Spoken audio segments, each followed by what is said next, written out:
Well, hello there. This is Virtual Chess Noob, learning and having fun with chess. Today, I'm going to show you a couple more games of the Englund Complex, the Queen Sacrifice line.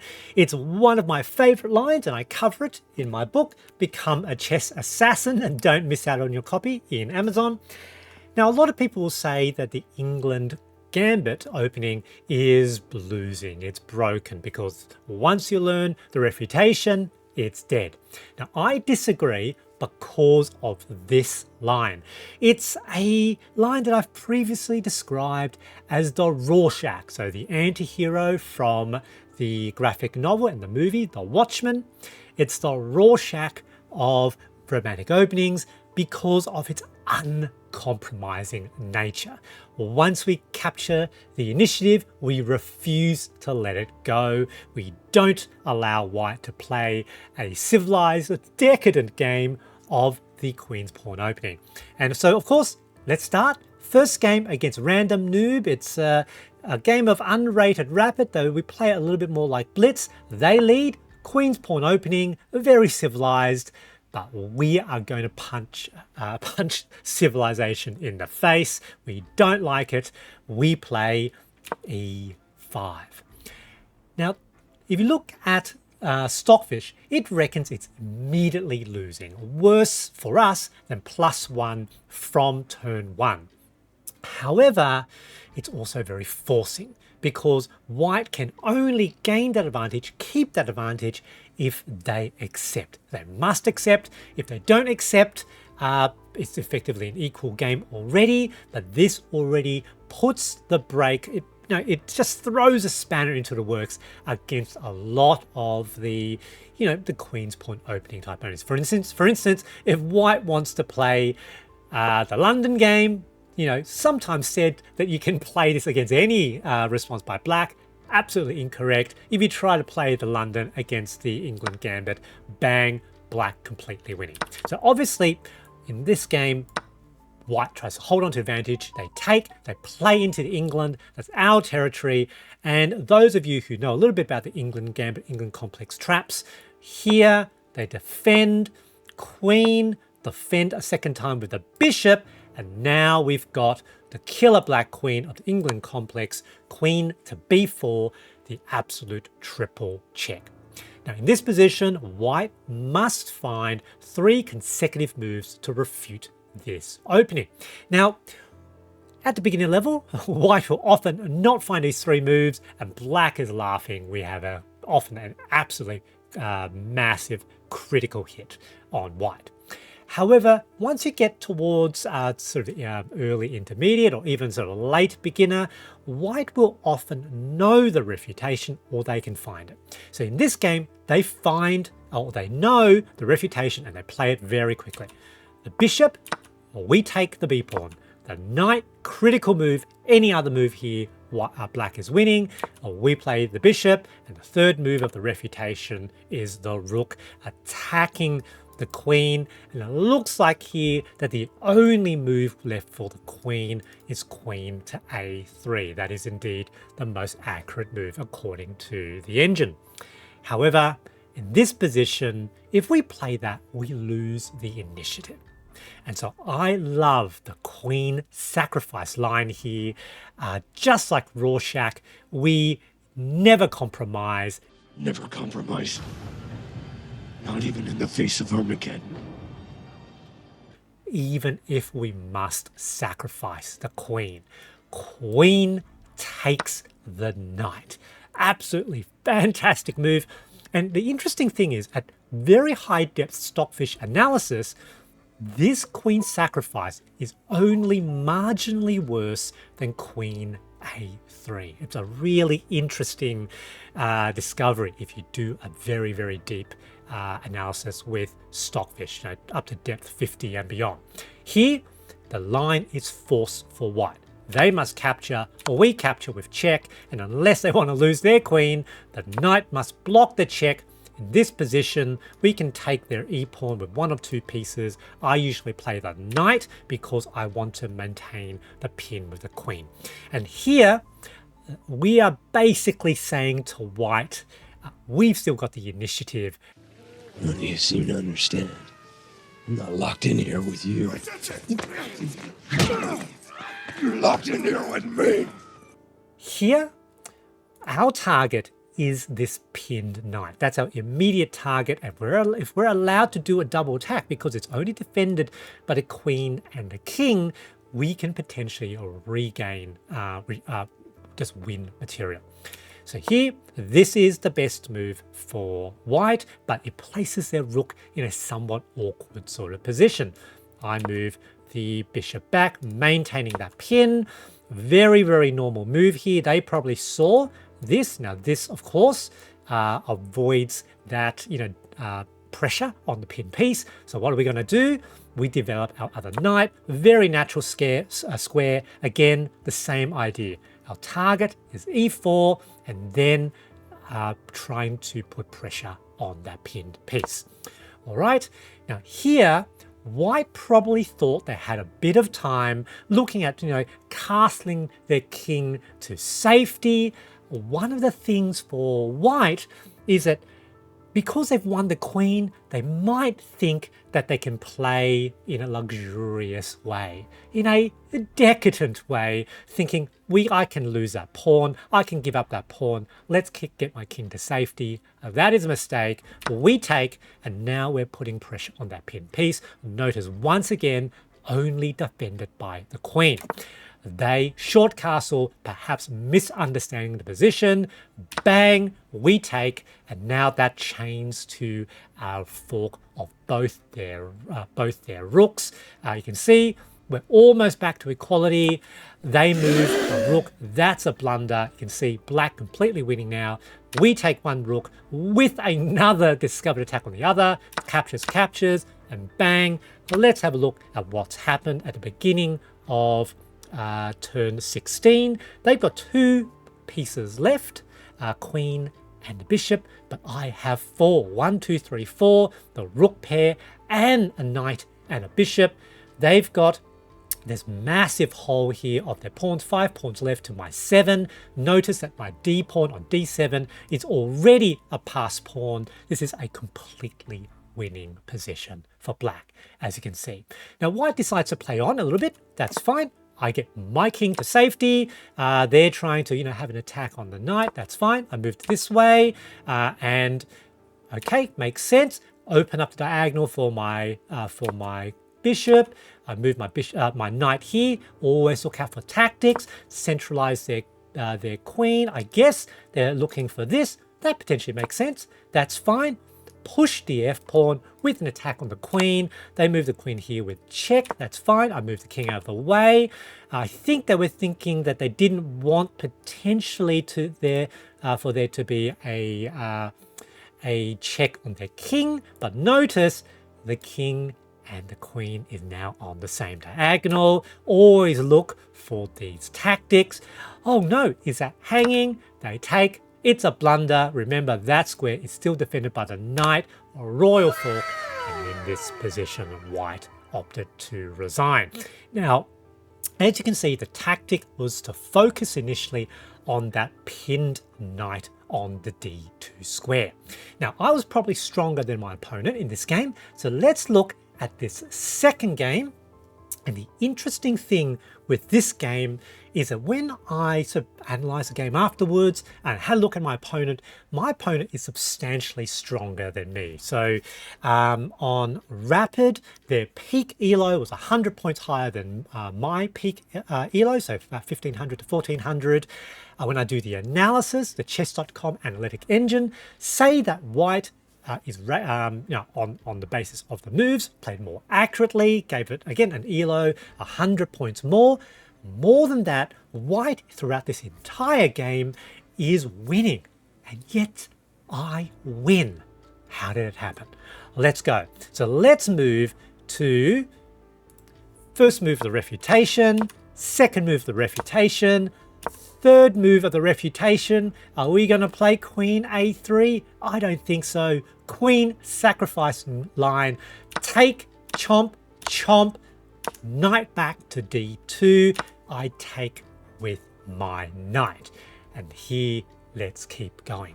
Now, in this game, my opponent didn't want to develop their rook. It's an awkward move, very understandable. They don't necessarily want to do that, and so play, you know, pretty much second best move, which second or third best move, which is already a bit of an inaccuracy, which is their e-pawn. Makes a lot of sense, allows them to develop their bishop. And so here, what are we going to do? Let's focus on that pinned knight, knight to f6. Same idea as before. However, they saw that and they defend. However, what was the cost for them to play that move? The cost was it took them over 20 seconds to play that move. This is a game of Blitz 5+5, and it's useful to remember what is the win state of chess. We often think of the win state of chess as, of course, checkmate, and a way to get checkmate is to play accurately. However, in the Romantic style, as you've seen me play a little bit before, another one of the way you can win is for the opponent to resign. That's another win state.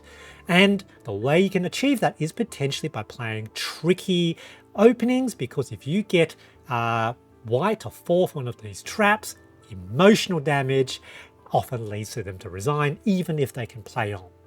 The third win state is flagging, running out of time.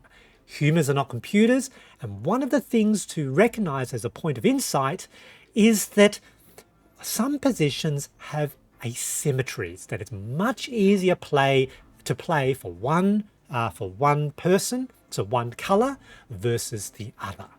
I would argue that it's easier in this line for black to play, to black to find okay reasonable moves compared to white, because we've got the initiative, we keep on with the attack. White often needs to play accurately or potentially fall into a trap, like in the last game, and that can take time.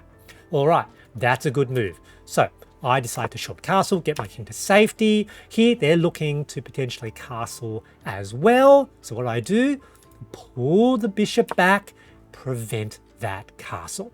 Now here, white decides to develop their knight because it's now been no longer pinned, and so bishop back with check. What is white going to do? Here, I'm basically inviting white potentially to repeat moves, to move the knight to block check once again on d2. I'm already losing, so I'm actually pretty happy with a draw. A draw is not a loss, a draw is a tie. Invitation for a threefold repetition. White once again sees this, thinks for a fair amount of time. Oh, let's have a look. Yep, 30 seconds. They're using time, and they find the best move, which is the king to f2. They're going to aim to castle manually. So they play this. This is the correct move if you don't want to repeat moves. Here, I'm sort of looking at maybe there's a fianchetto there. Also, 3 squares away from the knight, stopping the potential forward advance of that knight. Also preventing a future attack by the rook, allowing me to move my bishop. That's a good move. So here they continue with their manual castling. Stockfish reckons immediately moving the knight forward is okay. I now decide to play d6. Stockfish thinks that d5, breaking open the center, is better. However, I disagree. White is still winning. Simplifying the position makes it easier for white to play. If I'm forced to trade pieces, it is not good for me. Maintain the complexity. Very interesting story. On the weekend, I had a family gathering, met up with some cousins who I haven't met for a little while, and I discovered that one of my cousins is married. Her husband is a distant relative of Tartakower. I was really excited. I'm going to give him a copy of my book. And one of the things with Tartakower is that he often try to play complex positions even though there might have been a simpler alternative because he felt that this gave him better chances, more beautiful potential wins. So same idea here. Now I am losing, so I don't want to make it simple. All right, so now they finally castled their king. Notice that they're about half a minute behind. I've got 4 minutes left. It doesn't take me so long generally to find the best moves. All right, here I did think for a little while, so I decide that one of the other sort of tactics or strategies in these positions is notice here the king is on the king side. Potentially most of their pieces are onto the queen side. And so we want to potentially make an attack with our minor pieces to coordinate on the opponent's king. Because if they're defended by their queen, for one of the major pieces, we have a potential advantage here. So we want to make an attack. So this is, I knew was a fairly unbalanced attack this way. Now this is a mistake because they could play f4 with a discovered attack, a double attack here. I'm losing a piece. White probably saw that, but they decided to play the more aggressive queen to d5 first. Not quite so accurate, but it is still winning with an attack on my rook. Here, I decide once again, like Rorschach, I'm going to hold on to the initiative. I'm not going to defend that rook.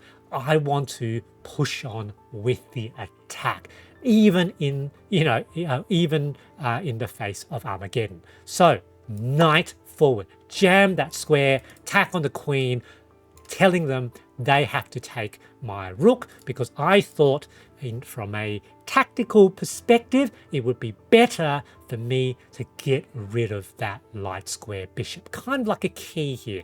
So they take, that rook wasn't doing anything, it wasn't developed, but now I take that with a check, so win a point of tempo. I move that, don't want them to break that chain. They decide to move their queen all the way back, thinking, yes, they're winning with a lot of material. I have an attack on the queen, developing the bishop. They move it all the way back. Knight back here. See, Stockfish hates this, as you can see, but I thought getting rid of that bishop was a good thing. So they push the knight forward here, attack on my bishop. I don't want to be forced to trade, hold things on if possible. Bishop back, Stockfish reckons that trade is better. Again, I disagree. Maintain the material. All right, their knight now jumps forward, attack on the bishop. So here, simplest thing that, what you might want to do is just trade this way, get rid of that knight. However, just like Tartakower, make things complicated, create possibilities. So instead, knight here, give up that bishop seemingly for a loss because here I've got what seems like a fork. Is that good? Actually, I'm targeting the G2 pawn because with two knights with an attack, that's a guaranteed win, and this damages the base of their line of pawns. I now then have a crack on their king. I have to attack their king to be able to potentially get a reversal, get back to a draw, or potentially even get a win. Maybe there's a mating net there. That's what I was thinking. So they take knight forward now with a fork, winning tempo on the queen. Queen moves, and now bang, capture once again with tempo. They move the queen again, but now I have three pieces attacking their king, starting to look very scary. Look here, we're basically equalized time because I did actually have to think a little bit for these moves. But in this position, white is forced to think pretty much for, was it a full minute? Over a minute to find the correct move. They do place the correct move, which is to bring the knight into the defense, but they spent a full minute, 43 seconds left. I've got a minute and 42, so 102 seconds. And here it's very simple for me. To take, they have to capture, bang, attack on the queen, winning tempo once again. They move the queen and bang. This is now check, defended. And if the king moves, I basically get a royal fork. So one way or the other, I am forcing white to give up their queen for my 2 minor pieces. Now, to white's credit, they're a strong player. They saw this, so they, without thinking too hard, decided to trade, captures, captures, captures, and we enter an endgame. But look at this endgame. They're winning notionally because they've got 2 rooks. I only have 1. But their pawns are completely smashed. They've got 5 pawns left, but in 4 pawn islands. My pawns are nicely, still in formation. 26 seconds left. I just felt that I could hold this position. Can white? All right, very simple. Get my rook into play, bring it forward, have an attack. That's fine. Move here with an attack. They try to defend. That makes sense. All right, let's hold onto the e5 square. They try to, double their pawns, double their rooks. It makes sense, but, I can move my king forward. Here, with that, I can win tempo. With check, forced with an attack. They have to move this pawn, bang. In this position, they had 10 seconds left. They were wondering what can they do to, to fight against this loss of the pawn. Because once that c pawn is lost, my c pawn is a passed pawn. They couldn't think of the correct move with the 10 seconds remaining, and they flag. In every part of this game, white was ahead. White never lost the advantage out of the opening. They were the stronger player, and yet I still won. In short time controls, the Englund Complex Queen sacrifice line is a brilliant option. Good game, GG. Now, I'm not saying that you definitely should play this way, where you never let go of the aggression in every line. I think this line is a bit special because it's available. The queen sacrifice is actually completely playable. And as some GMs, including GM Hambleton from Canada, played it all the way into competitive games at the elite level. This is a playable line, particularly in short time controls. I personally think it's super fun. It's so incredible when you win with this line. Give it a go. What have you got to lose other than a game of chess? I hope you enjoyed this video, and thanks for watching.